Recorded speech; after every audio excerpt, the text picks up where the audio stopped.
Si agafeu el llibre, llegiu el preàmbul que ha fet en Martí ens passeja pel bosc a través dels cuiners, dels vostres productes. És brutal, és preciós. És un poema, la primera part. Després venen les vostres receptes, que són la realitat del bosc. Però aquest llibre explica, a través de la cuina, dels xefs i dels productes del bosc, el que fa el bosc, quines plantes hi ha i per què hi són i com hi són. Quin sentit té tot això, no? I els humans sempre han tret beneficis, productes del bosc, sempre n'hem tret. Estem encantats d'haver participat en aquest projecte.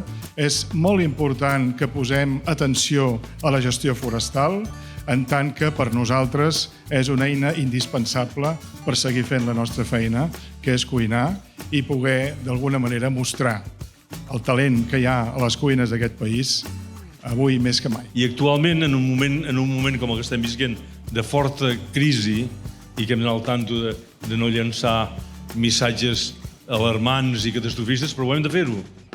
Ho hem de fer-ho perquè és una situació de no retorn. En aquests moments sabem des del rigor que és una situació de no retorn i ens ho hem de creure. I aquest és un tema que la gestió dels boscos, del territori i del medi va molt en sèrio.